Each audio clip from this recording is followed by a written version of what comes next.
Kawan Karavan, sesaat lagi kita ikuti Bincang-Bincang Siang dipersembahkan oleh Radio Karavan FM 107.3, your radio on the go.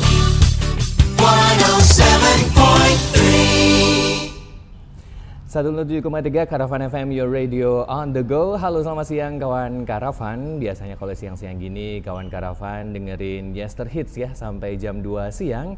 Hari ini kita ada Bincang-Bincang Siang bersama dengan PDAM Toyawening Surakarta. Dan kawan Karavan bisa dengerin kita di 107.3 Karavan FM. Dan kawan Karavan juga bisa cek live Instagram kita di akun @karavanfm. Dan buat yang di rumah nanti bisa bertanya-tanya ya via WhatsApp di 0819 1073 5858. Buat yang gabung kita di live Instagram, kita nanti bisa, kawan Karavan bisa langsung komen ya pertanyaan kamu di Instagram kita @karavanfm. Nanti Jojo bacakan komen kamu tentang PDAM Toyawening Surakarta.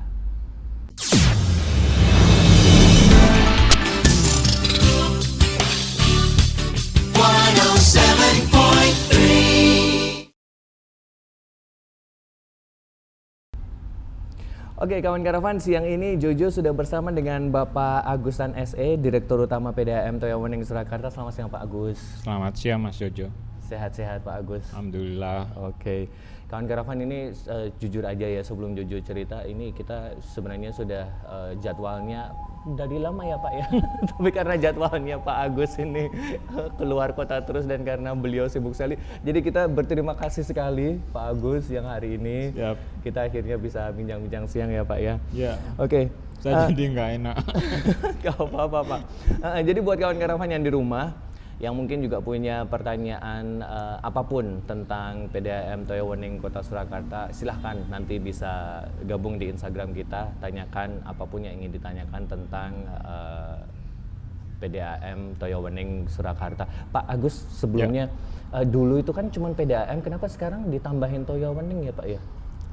Itu adalah brand yang sedang kita bangun. Ya. Jadi ketika Toyawening itu muncul, orang itu udah persepsinya terbangun bahwa itu PDAM Solo. Jadi memudahkan untuk semacam tanda pengenal sebenarnya. Kan kalau kita menyebut PDAM Kota Surakarta kan panjang banget, terlalu panjang, sehingga saya pikir kita harus membangun sebuah brand yang orang taunya kalau Toyawening itu adalah PDAM Solo.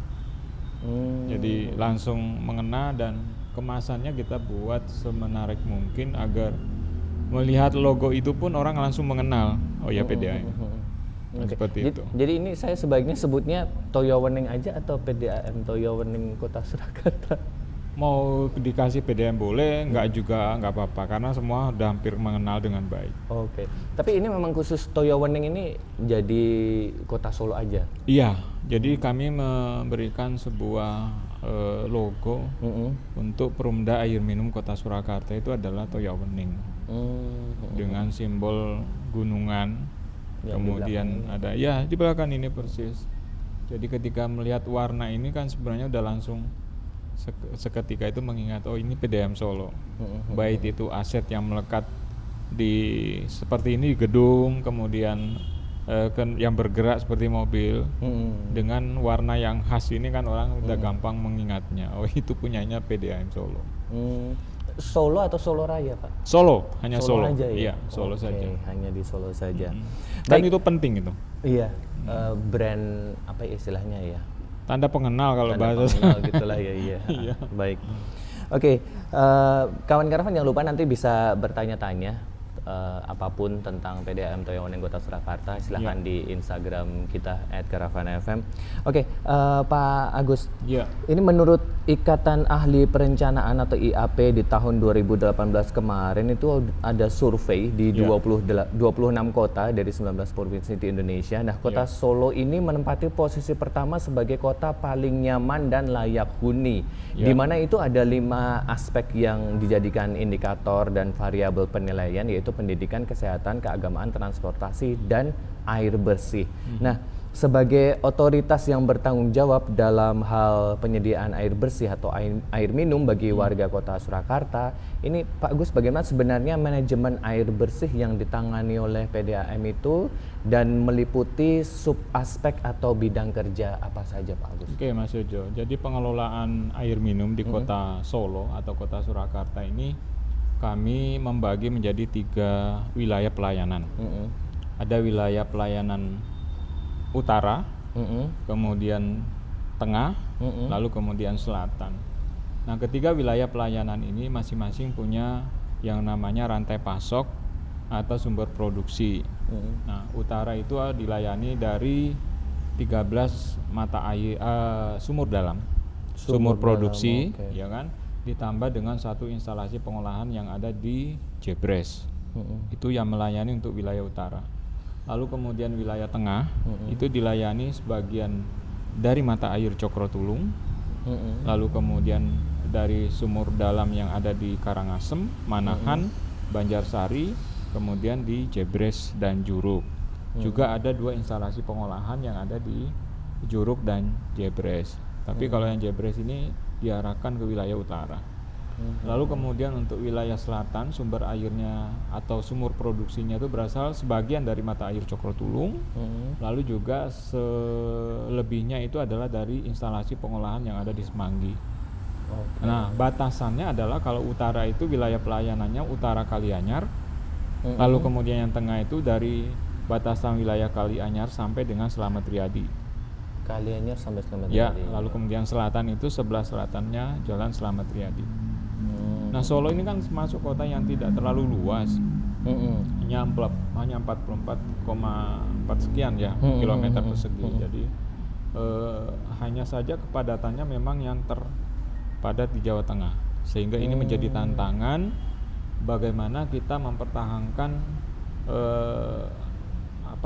tingkat kenyamanan untuk tinggal di kota Solo.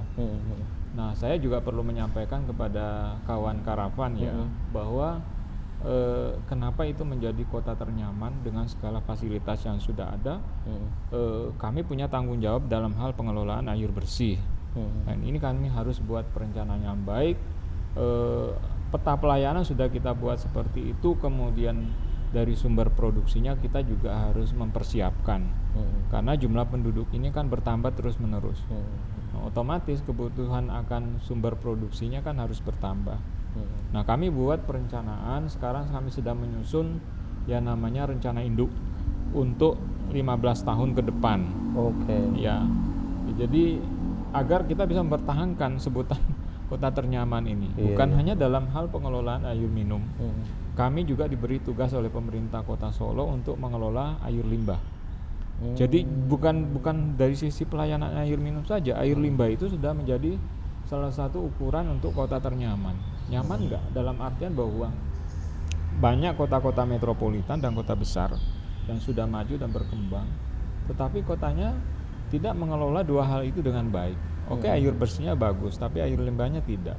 Akhirnya apa? Kesan kumuh, bau dan lain sebagainya itu kan terjadi. Ternak di kotanya. Iya kan? Nah, di Solo kita mendapatkan penghargaan dari Bappenas, salah satu kota yang berhasil mengelola air limbah. Nggak banyak yang bisa seperti itu, dan itu ada di PDAM Kota Surakarta atau Perumda Air Minum yang lebih dikenal dengan Toyo Bening. Jadi seperti itu. Kan kita punya tanggung jawab ini dalam hal pengelolaan air bersih. Nah, yang sudah dikonsumsi oleh masyarakat atau rumah tangga ini kan menjadi limbah. Harus dibuang ke badan sungai, ya kan, dalam artian bahwa kalau tidak ada pengelolaan, hasil olahan ini akan jatuh ke sungai dengan kondisi baku mutu yang tidak sesuai standar, mencemari sungai dan lain sebagainya. Yang kemudian air sungai ini kan diolah kembali oleh PDAM, Perumda Air Minum. Nah, harusnya pengelolaan seperti ini karena sudah memenuhi baku mutu baru kemudian dibuang ke sungai, itu akan membantu di dalam hal tata kelola air sebenarnya. Jadi seperti itu. Pak, kalau air limbah ini tempatnya di mana Pak? Pemrosesannya lagi di instalasi pengolahan. Instalasi pengolahan air limbah itu kita punya 3. Dengan pembagian wilayah yang sama dengan pengelolaan air minum. Utara, tengah, selatan. Nah, utara itu instalasi pengolahan air limbahnya ada di Kedung Tungkul. Mana? Kedung Tungkul. Kedung Tungkul. Ya, kandang sapi maju sedikit. Oke. Jembatan itu lalu belok kanan ke timur. Ya kan, ada di situ.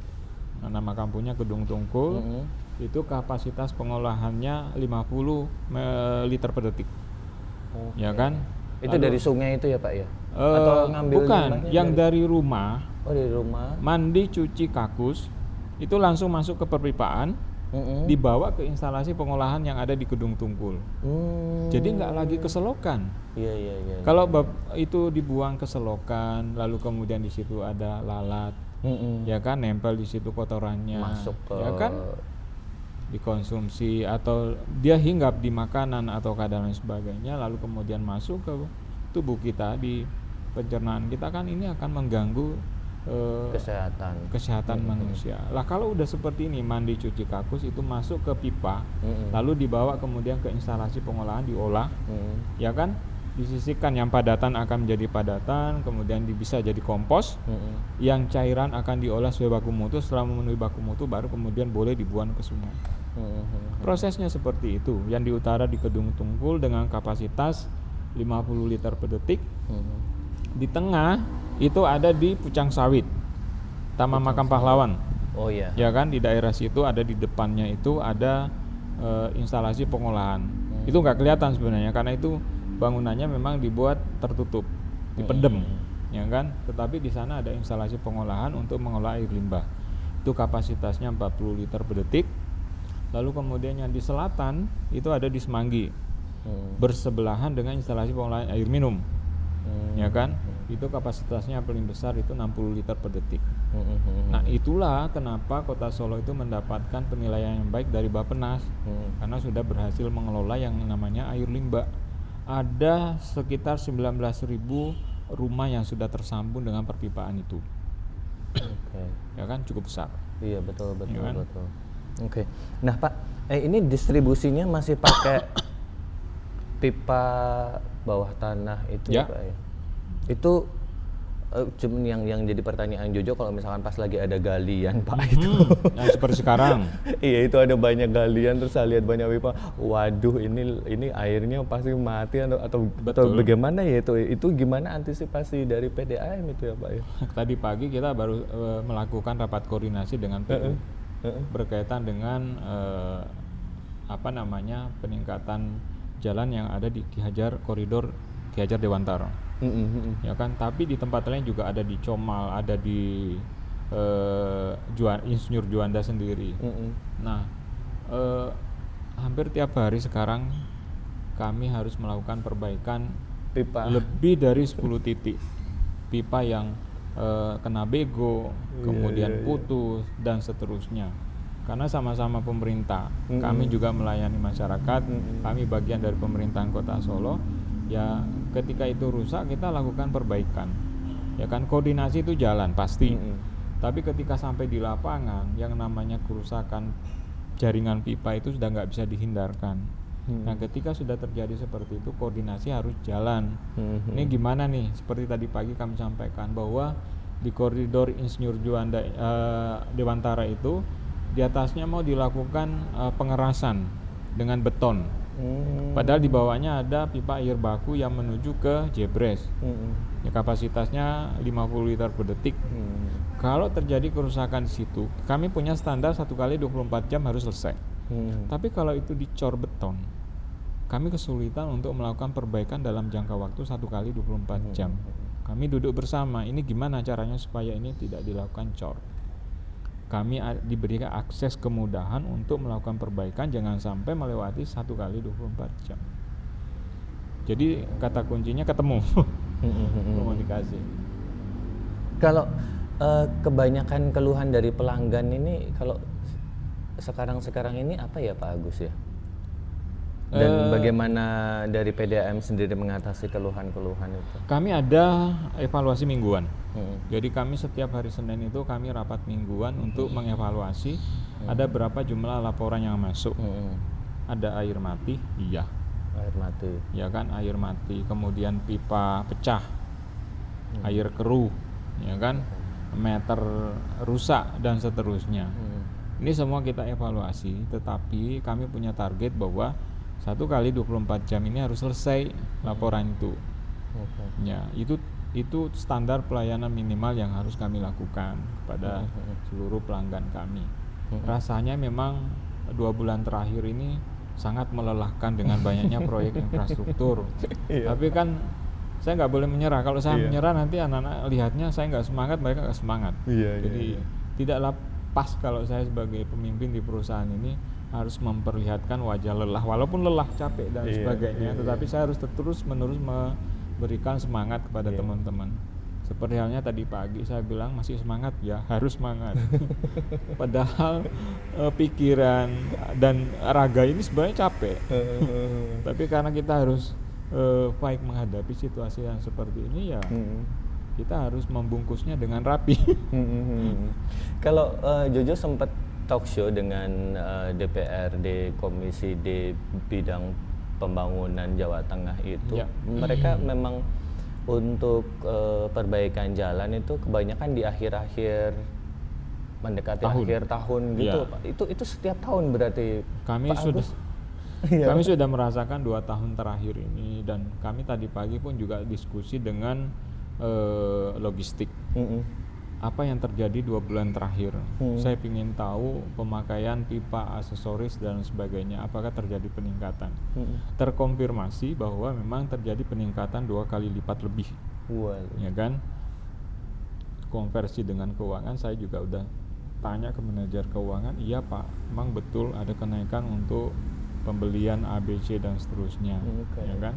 Nah, ke depan kami mendiskusikan tadi dengan leading sektor untuk kegiatan itu, bahwa sebaiknya dalam perencanaan kegiatan proyek itu mempertimbangkan utilitas yang ada di bawahnya. Kami ini kan mencari uang lalu kemudian belanja. Iya nih uangnya ada. Kalau nggak ada ini kan akan mengganggu pelayanan. Maka menjadi tugas kita bersama agar perencanaan itu tidak tumpang tindih antara satu dengan yang lain. Terutama dalam hal penganggaran yang memang harus kita buat, jangan sampai ini mubazir. Nah, seperti itu. Kita komit sih kalau untuk itu, karena memang akselerasi pembangunan di Kota Solo ini luar biasa. Tiap hari kan kalau lihat di jalan-jalan yang ada di Solo mesti ada galian. Betul. Apakah itu untuk peningkatan jalan ataukah untuk drainase, itu terjadi. Ini masyarakat kawan karavan dan juga masyarakat Kota Solo paling tidak harus memaklumi ya Pak ya, atau betul, tetapi kan tidak boleh menjadi semacam alibi, excuse gitu, nggak bisa ya. Kami harus melakukan jadwal perpanjangan waktu bekerja untuk teman-teman dalam bentuk piket, ya kan? Ya kalau saya mendengarkan mereka sudah merasa lelah, capek dan seterusnya, maka saya bilang saya nggak boleh memperlihatkan wajah itu karena harus menyemangati mereka bahwa ini nggak boleh menjadi semacam alibi bagi kita bahwa pelayanan terganggu karena A, B, C dan seterusnya. Tetapi ketika ada gangguan, kita harus bisa menyelesaikan 1 kali 24 jam, ya kan? Maka kemudian semua pelaksana kegiatan yang ada di Solo, kalau ada semacam pipa yang putus, pecah dan lain sebagainya, jangan takut untuk melaporkan kepada kami. Kami akan turun langsung dengan tenaga yang sudah disiapkan untuk melakukan perbaikan. Pun juga dengan masyarakat, ketika melihat ada pipa atau rembesan air yang keluar dari dalam tanah yang dipastikan itu adalah kebocoran, hari libur pun kami ada, malam pun kami ada, ya kan? Saya memberikan penugasan kepada beberapa teman untuk piket sampai jam 11 malam. Jam 11 kesini biasanya orang udah nggak mau, kan biar mau tidur dan sebagainya. Kalau ada gangguan biasanya dia minta besok pagi aja, kan seperti itu. Tapi selama jeda waktu setelah jam kantor jam 4, ini ada tenaga piket yang siap untuk memberikan pelayanan. Jadi kalau misalnya lapornya jam 5, jam 6, ada kok yang akan ke lapangan. Jadi jangan khawatir, malam pun mereka akan ada di lapangan. Pak, kita baca-baca yang sudah gabung di Instagram dulu ya Pak ya. Selamat siang dulu buat Chris. Terima kasih juga buat Ratna Purwaningsih, terus juga Boris Sulung juga terima kasih sudah bergabung ya, William, terus juga Solo Wedding juga terima kasih sudah bergabung, High Five juga terima kasih sudah bergabung. Kalau misalkan ada pertanyaan segala sesuatu tentang PDAM Toyo Wening, silahkan aja kawan Karavan bisa bertanya langsung via Instagram kita. Baik kawan Karavan, kita nanti akan lanjutkan bincang-bincang siang bersama dengan PDAM Toyo Wening Surakarta. Sekali lagi nanti bisa juga tulis ya di komen di Instagram kita buat kawan Karavan yang ingin bertanya-tanya. Jangan kemana-mana, kita nanti akan segera kembali lagi.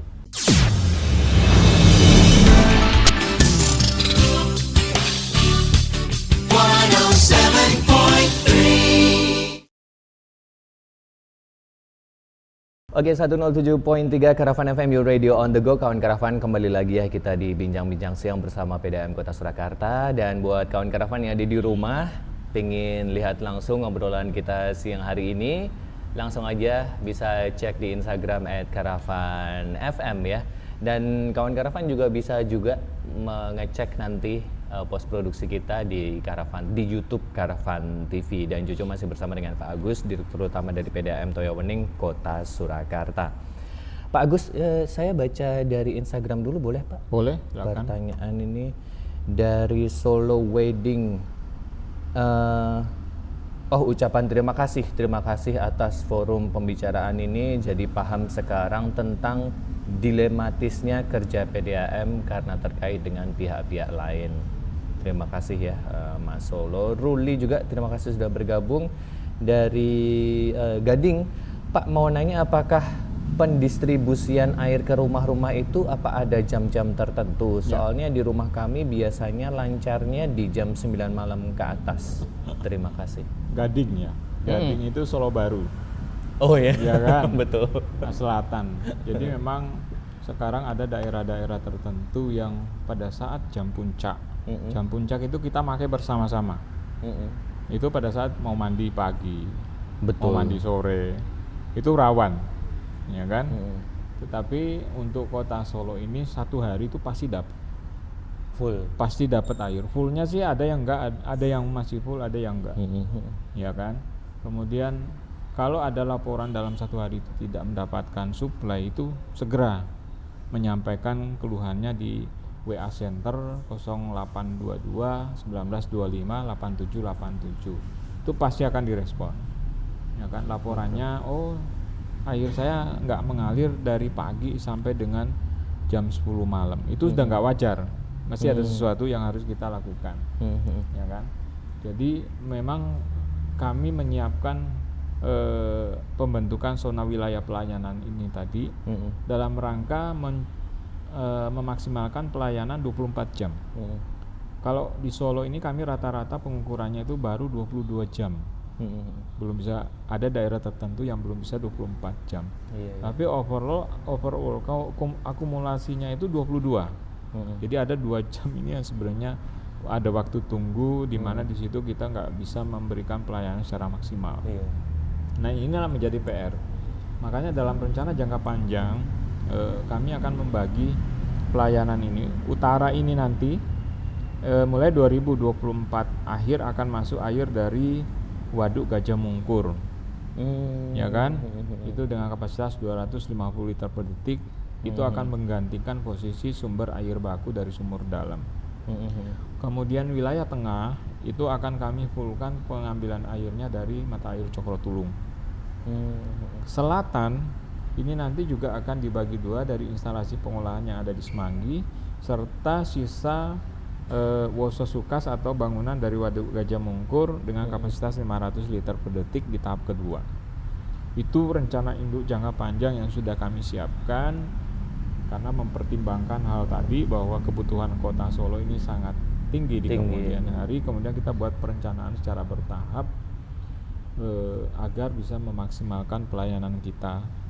Baik secara kualitas, kemudian kuantitas dan kontinuitasnya bisa 24 jam. Jadi itu yang harapan kami, bukan hanya harapan pelanggan, kami pun juga iya. Nah, kemudian kalau kami mengukur dari sisi konsumsi rata-rata untuk kota Solo itu termasuk tinggi, ya kan? Artinya untuk ukuran kota kita itu sekarang di kisaran antara 20 meter kubik sampai dengan 21 meter kubik per pelanggan. Ya kan? Di tempat-tempat lain masih di kisaran 16, 17, 18. Kita Sematu tinggi, dan tentu saja biasanya konsumsi sebesar itu tidak mungkin terjadi kalau airnya nggak lancar kan gitu. Iya. Tapi ada daerah tertentu yang memang ketika bersamaan itu nggak dapet. Sehingga kita juga wilayah utara contohnya itu memang kami harus mematikan pendistribusian itu ketika jam puncak itu tidak terjadi, atau hanya menjaga tekanan saja, agar ketika nanti kita ngumpulin air di tandon besarnya itu atau reservoirnya itu, lalu kemudian pada saat jam pemakaian puncak nanti di jam 3 sampai dengan jam 7 malam itu bisa terpenuhi pasokannya. Seperti itu modelnya, pemodelan yang ada di utara seperti itu. Kalau tengah dan selatan sebenarnya itu otomatis karena ada dari mata air Cokrotulung itu yang tidak pernah berhenti. Pak, di Solo ini daerah Mojosongo itu kan kalau setahu Jojo agak susah itu. Kalau mau cari air itu mau pasang sumur dalam itu susah banget airnya kan. Apakah di daerah sana itu banyak pelanggan PDAM ya, atau di Kota Solo ini yang paling banyak pelanggannya di mana sih, Pak? Rata kok kalau Kota Solo Rata, itu. ya? Ya, kalau dibagi 3 wilayah pelayanan tadi, utara dan selatan itu hampir sama. Kurang lebih 17.000. Tengah ini 20.000 lebih. Yang tengah. Karena memang wilayah pelayanannya lebih luas. Betul. Tapi di Kota Solo ini karena wilayahnya kota itu rata kok. Rata. Hanya saja memang untuk wilayah utara itu cakupan pelayanannya memang cukup tinggi. Karena itu kan sebagian besar perumahan. Dan sumber air bakunya memang tidak bisa lagi mengandalkan dari air tanah. Kan terlalu dalam, kualitasnya juga nggak begitu bagus. Nah, kami dalam perencanaan itu kenapa air dari SPAM Regional Wosesukas yang berasal dari air baku Waduk Gajah Mungkur itu ke utara, karena memang kualitas air yang ada di utara itu kurang bagus. Sehingga kita harus menggantikan dengan air yang berasal dari air bakunya Waduk Gajah Mungkur. Nah, itu perencanaan jangka panjang yang sudah disusun bertahun-tahun, dan alhamdulillah mudah-mudahan tidak tertunda lagi, di akhir 2024 nanti sudah masuk, airnya sudah bisa kita alirkan. Karena kalau kualitas air yang di sumur kualitasnya kurang bagus, untuk memproses perlu biaya lebih tinggi, perlu penyernihan, perlu kemudian pasti alat bantuan obat-obatan, bahan kimia dan sebagainya. Kira-kira seperti itu. Kalau kita ngambil dari air permukaan, contoh air Bengawan Solo, di samping prosesnya harus melewati beberapa fase, ya kan, misalnya pengendapan dulu. Pengendapan itu untuk lumpurnya supaya itu hilang, lalu kemudian disaring supaya padatan-padatan atau sampah-sampah yang ikut itu berhenti di situ, lalu kemudian pengobatan, baru masuk ke saringan yang lebih halus lagi, agar nanti airnya keluarnya itu jernih. Ya, proses ini kan perlu biaya, baik dari sisi energi listrik, kemudian alat obat-obatan, bahan kimia dan seterusnya. Seperti itu. Jadi di Solo ini lengkap. Ada sumber air baku yang berasal dari mata air yang ada di Cokrotulung, itu dengan kapasitas 400 liter per detik, kira-kira prosentasenya 44-45% untuk kebutuhan Solo saat ini. Kemudian sumur dalam ada sekitar 20-an, 21 ya yang sekarang sedang beroperasi. Itu kira-kira kalau prosentasenya mungkin sekitar 30-an persen. Ya, persen. Kemudian dari instalasi pengolahan air yang mengambil air baku dari Sungai Bengawan Solo, itu plus minus kurang lebih 23% lah.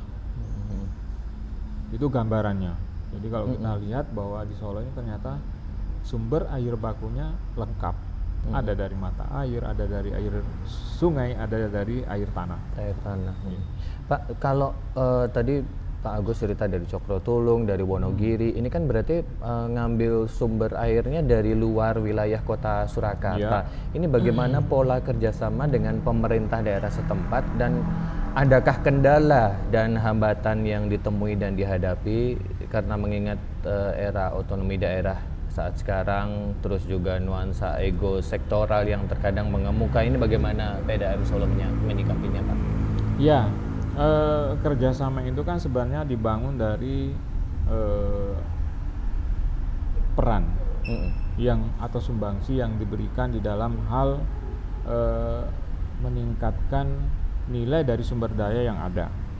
Nah, kemudian saya perlu memberi gambaran untuk mata air Cokrotulu yang itu dibangun dari tahun 1929.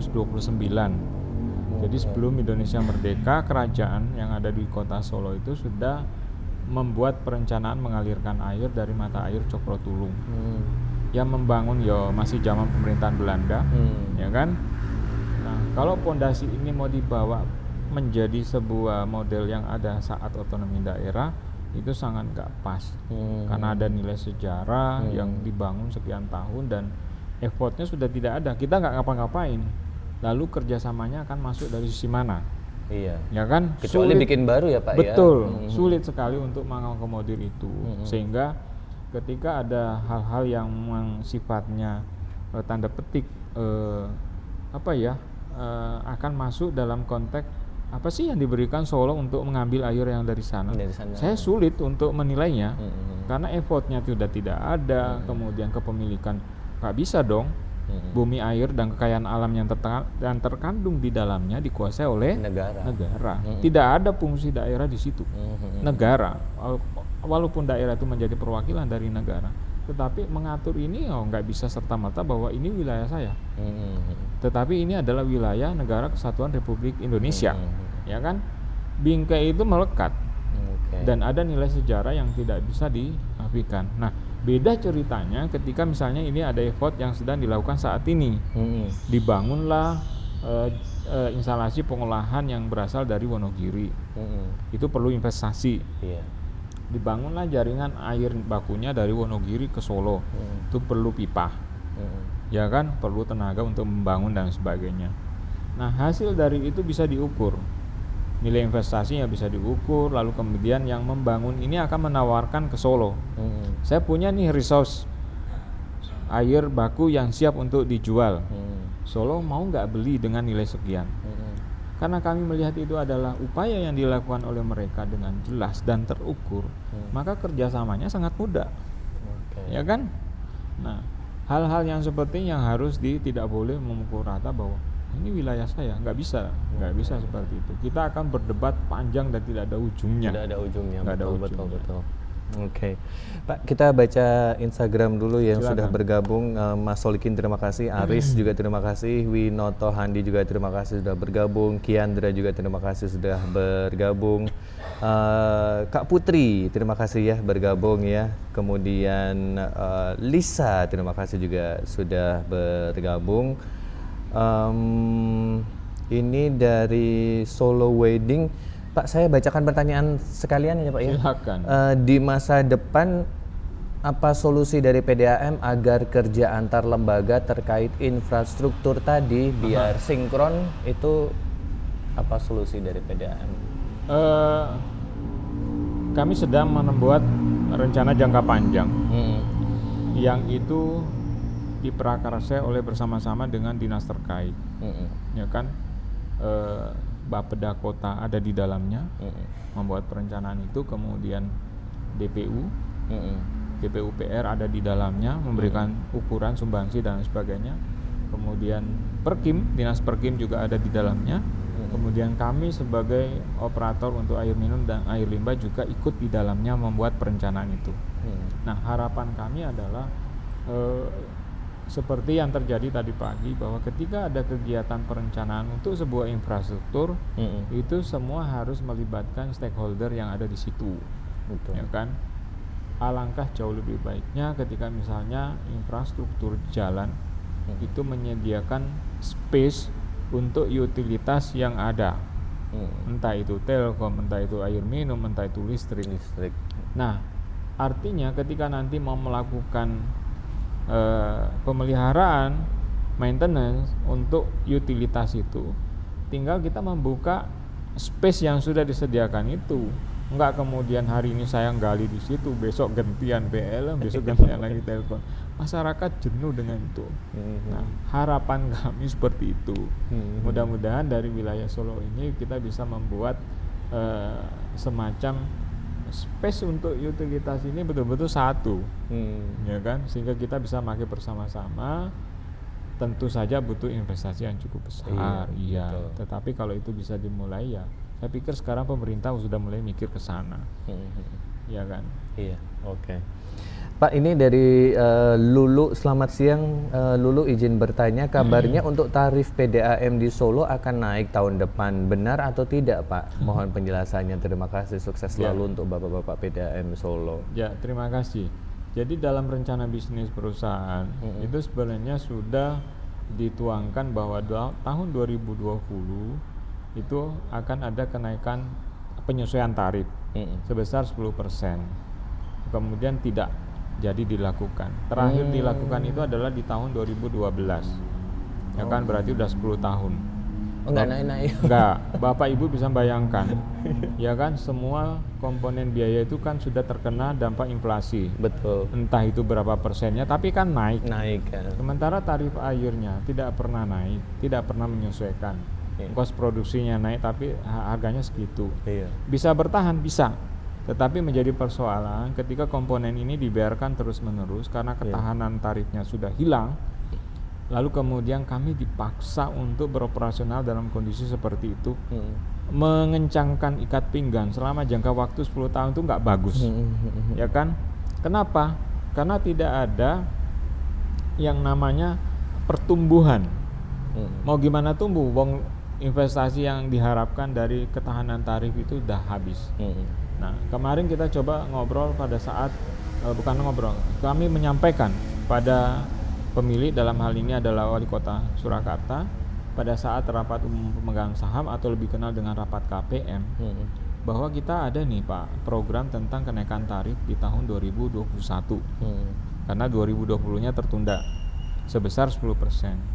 Lalu kemudian diambil kesepakatan kebijakan bahwa kalau ini tidak naik di tahun 2021 itu kira-kira kemampuan perusahaan untuk mencetak laba hanya sebesar ini, ya kan, dengan asumsi A dan seterusnya. Nah, tetapi kalau ini ada kenaikan atau penyesuaian tarif sebesar 10%, maka setoran laba kita kepada pemerintah itu kan bisa B dan seterusnya. Nah, waktu itu diputuskan oleh pemilik, dalam hal ini wali kota, nggak usah dinaikkan di tahun 2021, 22, tapi dinaikkan di tahun 2023. Besarannya berapa? 5%. 5% itu kalau dikonvensi itu Rp50. Astaga. Ya kan?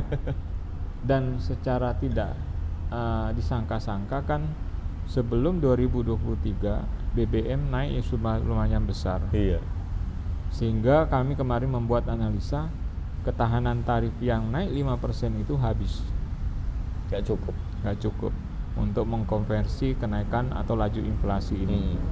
Menyerah tidak, karena hidup tetap harus dilanjutkan. Effort atau usaha harus tetap dilakukan untuk memperbaiki kualitas pelayanan dengan keterbatasan seperti itu. Jadi kalau bicara tentang tarif akan naik, tapi nilainya hanya Rp50. Enggak besar, enggak terasa saya dan dengan kondisi seperti ini mudah-mudahan bisa membantu perusahaan sedikit, tidak banyak. Baik, itu ya Mbak Lulu. Jadi cuma sedikit sekali kenaikannya ya Mbak Lulu ya. Oke, Pak, kita break sebentar ya.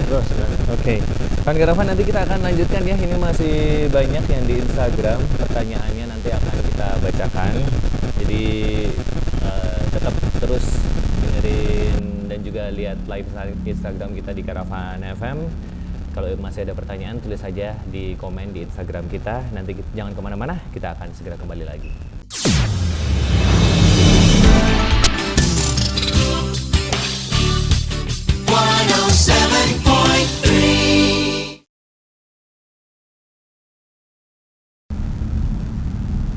Satu 107.3 Karavan FM, your radio on the go. Kawan Karavan, kembali lagi ya. Jakarta, dan buat kawan Karavan yang ada di rumah, lagi dengerin kita di radio atau dimana paling di jalan mungkin sambil dengerin 107.3 Karavan FM, bisa cek di Instagram kita ya. Tapi kalau lagi nyetir jangan main handphone ya. Mungkin buat di belakang aja bisa cek Instagram kita di Karavan FM, di mana di situ nanti kawan karavan bisa lihat langsung bincang-bincang kita siang hari ini. Dan masih bersama dengan Pak Agus, Direktur Utama dari PDAM Toyo Wening Kota Surakarta. Pak Agus, ini ada satu pertanyaan di Instagram dari Putri. Kalau di rumah pelanggan menggunakan jet pump untuk menyedot air dari saluran PDAM agar lebih lancar, itu legal atau tidak, Pak Agus? Ya, dari aturan yang kami buat di perusahaan, sebenarnya itu nggak bolehkan dengan alasan bahwa itu akan merusak yang namanya alat ukur atau meter air. Peluang untuk rusak itu lebih besar karena dia akan ditarik dengan tekanan yang tidak diatur sedemikian rupa. Nah, arahan kami atau saran kami adalah itu dilakukan karena tekanannya mungkin berkurang, ya kan, sehingga pelanggan melihat bahwa untuk sampai ke lantai 2 misalnya itu tidak bisa, ya kan, tekanannya kecil dan seterusnya. Kemudian diakalilah dengan menambah kekuatan pompa. Nah, kami menyarankan agar sebaiknya itu dibuatkan tandon air, gronteng atau tangki air yang ditanam gitu, nanti diambil disedot dari situ. Jadi tidak kemudian langsung disambungkan dengan instalasi PDAM-nya. Jadi dipisahkan. Jadi hal ini dimaksudkan agar juga memberikan toleransi kepada tetangga. Karena kalau semua melakukan penyedotan, lalu tetangga yang tidak melakukan penyedotan nggak kebagian. Biasanya kan seperti itu ya. Sehingga kami menyarankan agar pemasangan pompa itu boleh, tetapi nanti dibuatkan tandon air dulu. Itu jauh lebih baik dan aman untuk semuanya. Oke. Kira-kira begitu. Gitu ya Mbak Putri. Jadi Mbak Putri bisa bikin tandon dulu, dari air dari PDAM dimasukkan ke tandon dulu. Nah, baru dari tandonnya itu Mbak Putri bisa baru sedot untuk menggunakan jet pumpnya itu.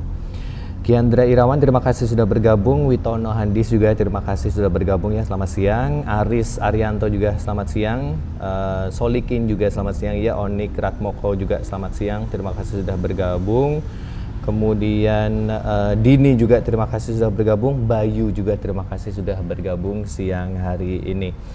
Pak, lanjut ke pertanyaan ini. Kalau Kota Solo ini sebenarnya ada upaya nggak sih Pak dari PDAM ini untuk memperlebar pangsa pasar atau untuk bersaing dengan habit dan persepsi masyarakat yang cenderung membuat sumur pompa secara mandiri? Ini gimana dari PDAM sendiri Pak? Kami kan sedang menyusun yang namanya rencana induk. Jadi harapan kami adalah nanti 80% penduduk Kota Solo itu bisa mengakses dengan perpipaan dari PDAM. Ya kan? Ini sedang kita bangun, kira-kira kalau rangkaian waktunya bisa sampai dengan 2040. Ya kan? Capaian itu harapannya adalah masyarakat yang selama ini menggunakan sumur itu akan pindah, ya kan? Tetapi memang pelayanan kita harus kita siapkan dengan baik. Tidaklah mungkin pelanggan itu akan beralih atau masyarakat akan beralih kalau pelayanan kita juga nggak bagus.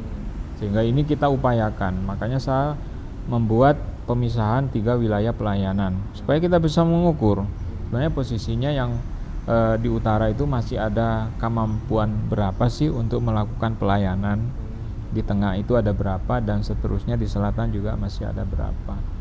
Jadi konsep yang sedang kita siapkan ini adalah memang mendorong 80% masyarakat Kota Solo itu mendapatkan akses aman, bukan hanya layak. Kalau sumur itu kan termasuk layak dan sebagainya, tetapi akses aman yang menggunakan perpipaan yang dari PDAM. Ya plus minus lah, kalau misalnya kita ambil angka yang moderatnya itu 70%, kalau itu bisa dilakukan ya sudah cukup baik. Nah, posisi kita sekarang itu kan baru di angka 35%, separuhnya. Ya kan? sehingga mesti perlu effort yang luar biasa. Nah, tetapi dengan adanya perencanaan ini kan semua pihak akan mengambil tugasnya ada di mana. Misalnya pemerintah provinsi punya tugas untuk pengembangan untuk jaringan distribusi utamanya yang besar. Kemudian pemerintah daerah akan masuk dengan menyiapkan jaringan distribusi pembaginya, ya kan? Lalu kemudian PDAM Toyo Wening sendiri itu ada menyiapkan aksesnya, penyambungannya, ya kan? Yang bagaimana agar tidak terlalu memberatkan masyarakat. Artinya ketika kita memberikan sebuah solusi, misalnya 1 juta sudah bisa tersambung daripada buat sumur, beli pompa dan sebagainya, jauh lebih murah ini kan.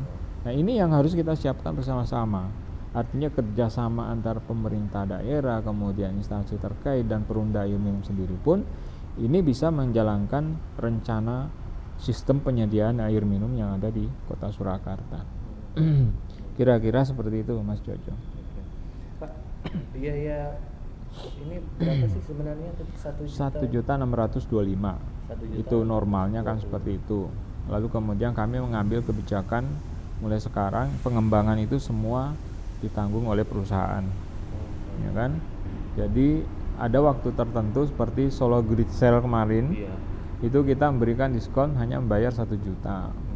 Kemudian dalam rangka ulang tahun perusahaan, ya kita juga memberikan keringanan seperti itu. Dan selama Solo Grid Sale kemarin itu ada kira-kira 250-an pelanggan baru yang bisa kita saring dari situ. Ini Mbak Putri juga mengucapkan terima kasih sama-sama untuk PDAM dan Karavan FM atas obrolannya. Sering-sering ya bikin obrolan, ya. Iya Pak ya. Siap. Jadi untuk nextnya itu kita akan bahas lagi air limbah. Iya. Bagus itu. Dan aplikasi Toyo Wening. Pak, sebenarnya ini mau masuk tapi ini sudah hampir jam 2. Oke, silakan. Kalau paling lagi waktu ya. Waktunya sudah habis. Terima kasih ya Mbak Putri, sering-sering ya bikin obrolan ini ya, Karavan FM biar masyarakat jadi lebih paham soal PDAM ya Mbak Putri. Mbak Sri Jumarni, terima kasih juga sudah bergabung.